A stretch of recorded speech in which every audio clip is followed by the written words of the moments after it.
Well, do you have any idea about the killer's identity? The crime was committed by a man of medium height, with red hair and suspicious eyes. He has a slight limp on the right foot, and a wart just below his shoulder blade. Poirot! Mon ami, what do you want? You fix upon me a look of dog-like devotion and demand of me a pronouncement à la Sherlock Holmes. Now for the truth. I do not know what the murderer looks like, nor where he lives, nor how to set hands upon him. What shall we do, then? Nothing. Nothing? Do not be so impatient, Hastings. The killer will manifest himself soon enough. I thought I heard the postman. Maybe there's some news. I will go and see.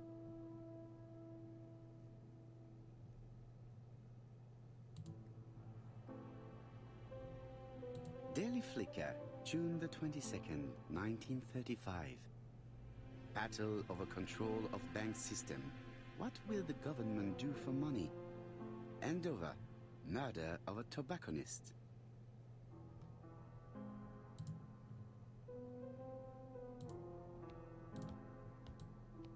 No doubt about it. Hastings is going bored.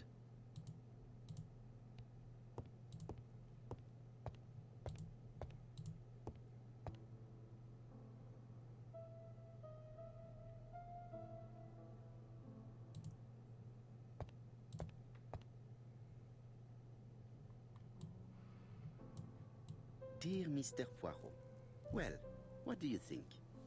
I believe that I won this round. The Andover affair went like clockwork, don't you feel? But the fun has only just started. I would like to draw your attention to Bexhill-on-Sea on the 25th of this month. We're having a crazy time.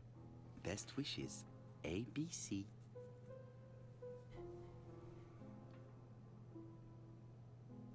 The next crime will be in Bexhill.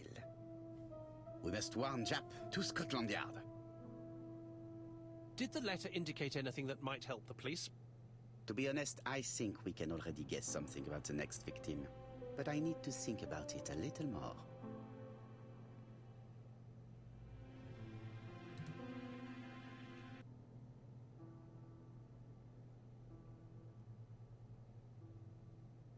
Let us examine this more closely. Certain characters in the two letters may have similar defects. Yes, this I is weird. Yes, the I characters in the two letters do indeed have the same defects. I have to find some other similar defects to confirm my theory. The W is not printed properly. Of course, the W characters in the two letters do indeed have the same defects. I have to find some other similar defects to confirm my theory. Yes, the A appears to be quite unusual. That's right. The A characters in the two letters do indeed have the same defects. My theory was right. These two letters were written with the same typewriter. Both letters were written on the same typewriter and show the same characteristics. You surprise me, Poirot. You usually ignore material proof. But there is nothing usual about this case, Hastings. Nothing must be overlooked. Let us now try and get our brain cells to work.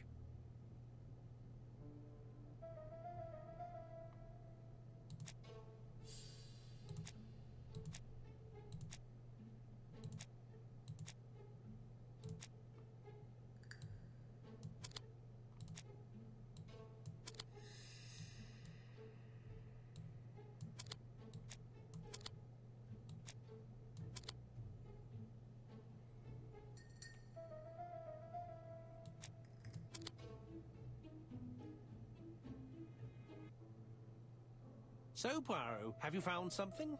Oui, I believe so. But I am afraid it is not enough to stop the murderer. Let us go and see Chief Inspector Japp. I will explain there.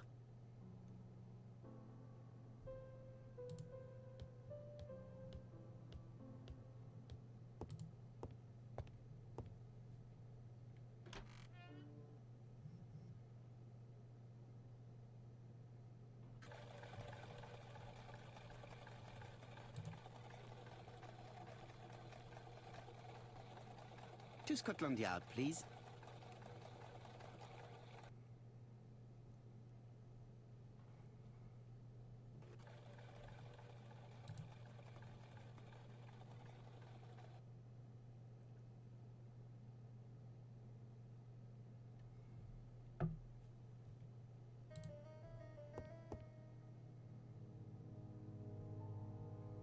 Jap has invested a great deal in his career.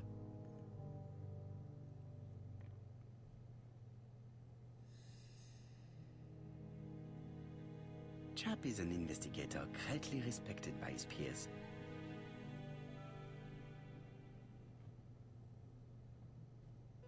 Like all hunters, Hastings has always been fascinated by weapons.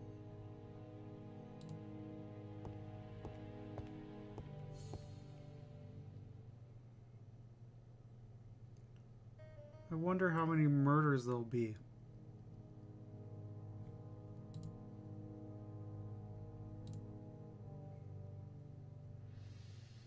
London. I really like this city. One thing is certain, you never get bored here. Alice Asher was murdered in Andover, the ABC killer's first murder.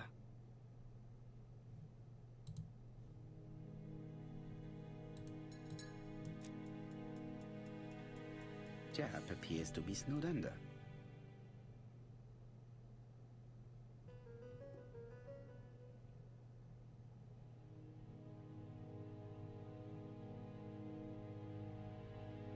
Jap appears to already be overloaded with work. My news is not going to improve matters. Bonjour, Chief Inspector. I am afraid we have some bad news. I have just received another letter signed ABC. The next crime will be on the 25th in Bexhill-on-Sea. Are you completely sure it's from the same person? I have compared the two letters. There is no doubt about it. I suppose you think he's going to carry out his threats. I fear so. Good God, Poirot. Bexhill is very busy at this time of year, and we have no idea who the next victim will be.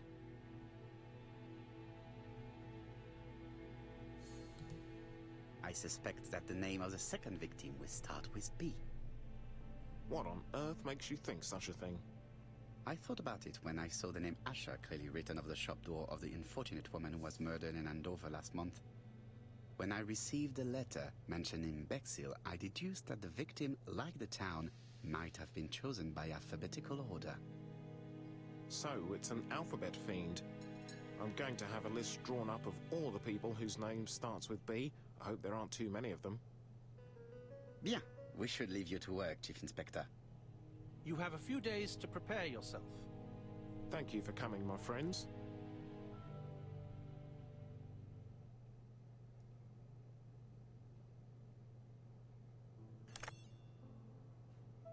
Poirot? Chief Inspector Jap, your call does not bode well. Indeed, we have just found the body of a young woman on the beach in Bexhill. An ABC was placed on the body. We'll be there as soon as possible.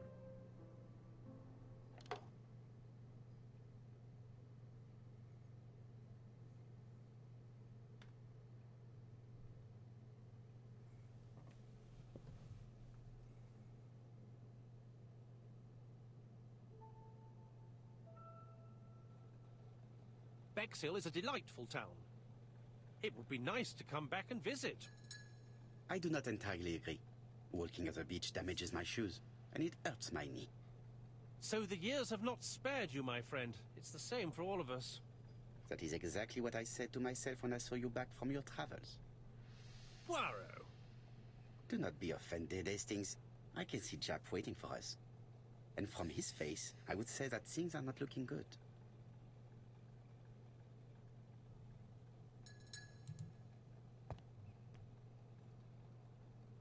Bexhill seems to be a pleasant little town.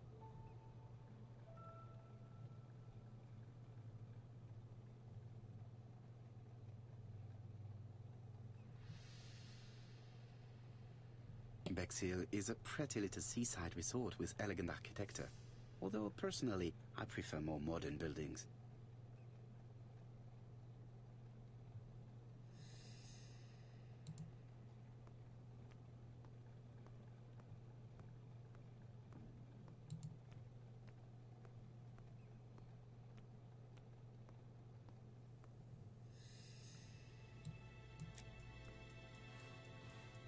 Hastings appears to be ill at ease. He appeared to be relatively indifferent to Mrs. Asher's murder, but a young woman's murder seems to be troubling him greatly. How do you do, gentlemen? Chief Inspector? I fear your admirer has struck again, Poirot. We haven't yet identified the victim, but it's a young woman, 20 to 25 years old. Death occurred last night between 11:30 and 1 o'clock, and we found an ABC guide on the body. Was she pretty? Come on, Poirot, that's rather out of place. It has no bearing on the murder. Are you certain? For a woman, it is often the most important thing. It often decides her destiny. The body hasn't been moved. You can see for yourself. Has the press been informed? Not yet, but I'm planning to. I haven't yet informed them about the presence of the ABC guide in Andover. Nobody has reported a young woman missing? Not for the moment. No witnesses, I imagine? Indeed. We've asked everybody who may have met a young woman fitting her description last night to come and see us, but I have little hope of gaining anything from it. It's early days, Chief Inspector, and the news may not have spread around the town yet. I hope you're right, Hastings.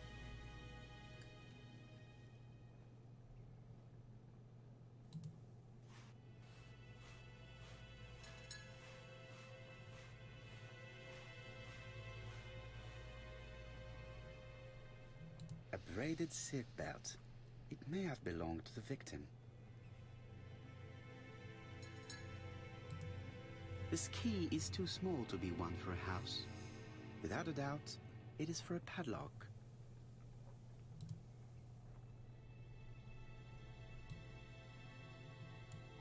The guide is open at the page for the Bexhill train times.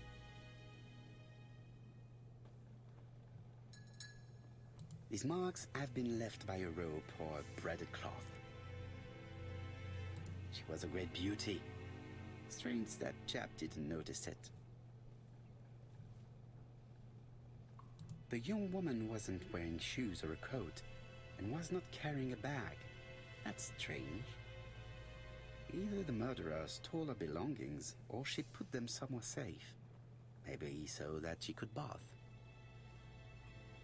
Apart from the marks on her neck, there are no signs of the struggle. She didn't manage to hit her assailant. Let us now try and get our brain cells to work.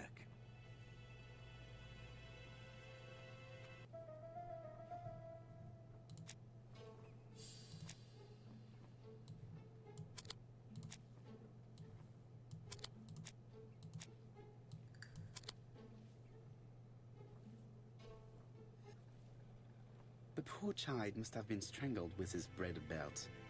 Unfortunately, in view of the fabric, it is unlikely that we will find any prints. Let us now try and get our brain cells to work.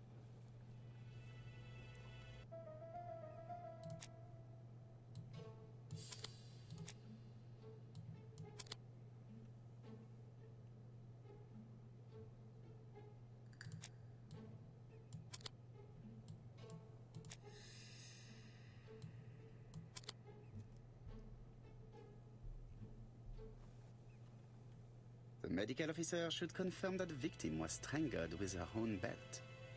That's what I thought. She shows the usual signs of strangulation.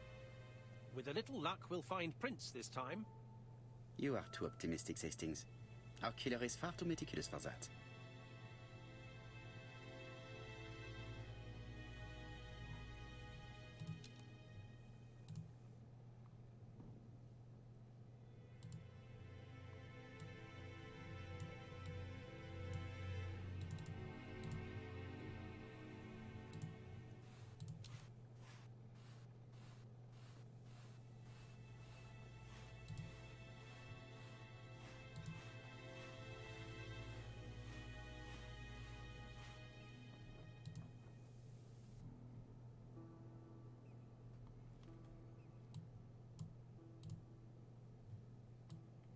The number is upside down.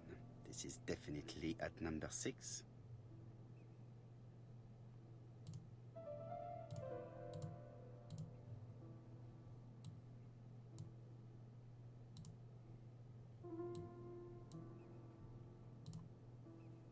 dual locking padlock. I need to find the code and then insert a key.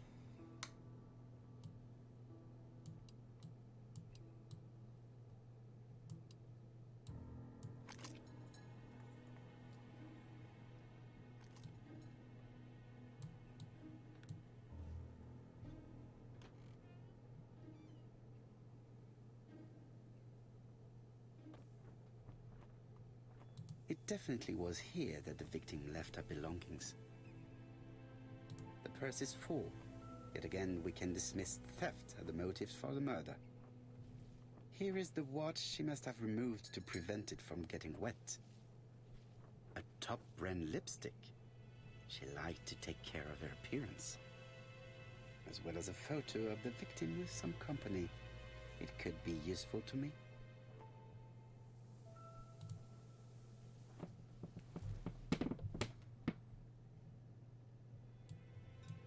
Betty's first day at work. Mom is very proud of you. Elizabeth Barnard, 7 August 1931. So, the young lady did have a name starting with B, and she worked as a ginger cat, an establishment that must be slightly further along the beach.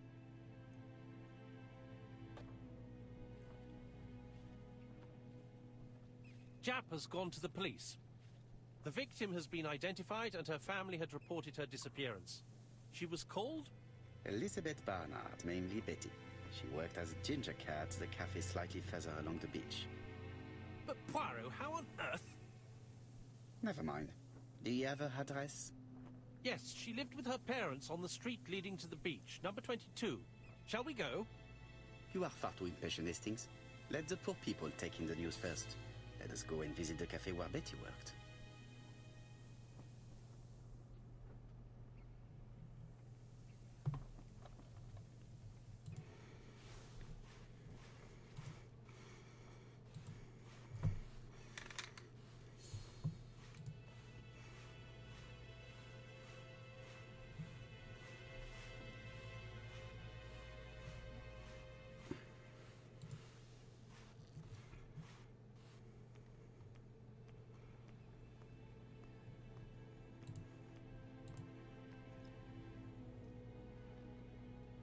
Could it be the same buildings as on the victim's photo?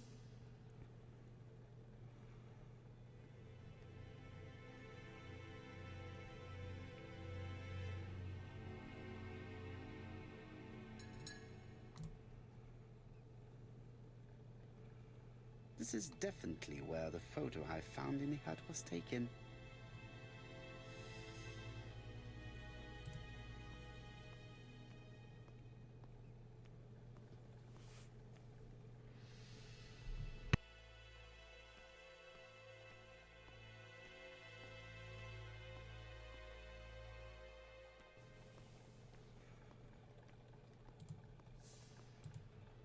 With all these tourists, these shops must be thriving.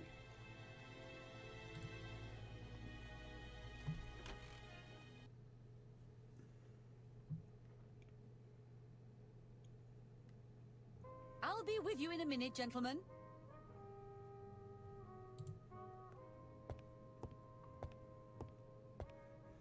This is a well-laid table.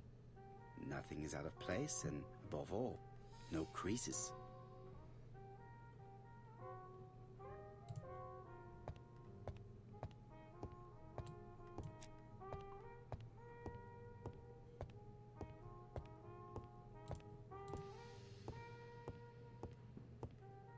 What a pity. I don't have any change to make it work. Something tells me that she's the owner of the ginger cat.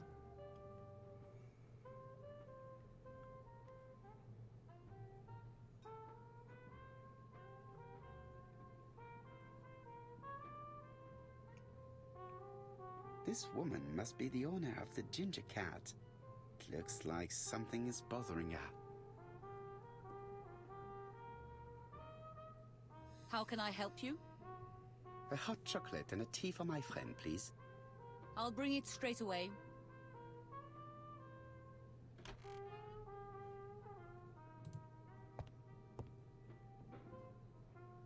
I need to know the time range during which Betty was working on her own.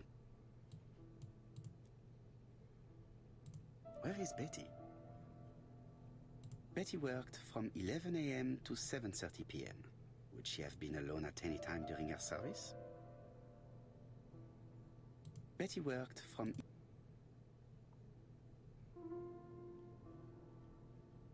This page won't... So she was alone between 5 and 7:30. These are the different waiting staff's bills. Which ones were written by Betty?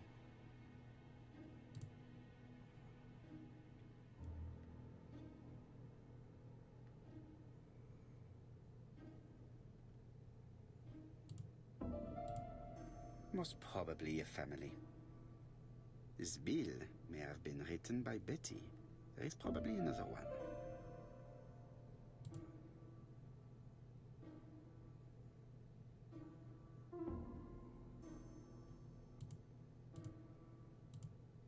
Most probably a single man, a whiskey lover. Maybe the murderer? Betty served a family and a man on his own, a whiskey drinker. Maybe the murderer. This information will help me to progress. But, gentlemen, what are you doing? We are searching for clues, mademoiselle. My name is Hercule Poirot. I am a detective, and this is Captain Hastings. Does Betty Barnard work here? That is correct. She should have been here a while ago. Punctuality is the first rule of politeness. I fear that Miss Barnard will not be coming today. She has just been found, dead, on the beach a few hundred meters from the cafe. How awful. Poor young thing. What happened? She appears to have been murdered.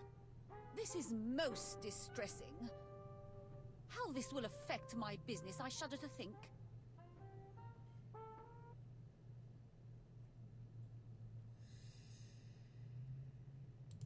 Do not be so sure. Miss Barnard's tragic death may be a good advertisement for you. It makes one despair of human nature. Poor young girl. She was a hard-working and pleasant young woman. I didn't know her that well. She'd only been here for 2 summers. I know that she had a young man. He used to call for her sometimes.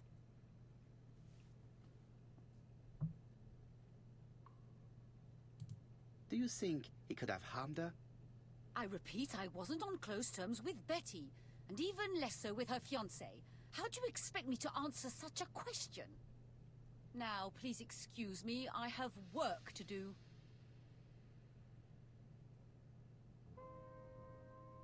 The customer who ordered the whiskey might provide us more information. He may have been the last one to see Betty alive. It is an interesting idea, Hastings. Maybe he is a regular guest. What do you think, mademoiselle? I don't think so. Our regular guests tend to order tea and cakes. At this time of the year, there are a lot of tourists about you never see again. That's what I thought. Time to visit Betty's home.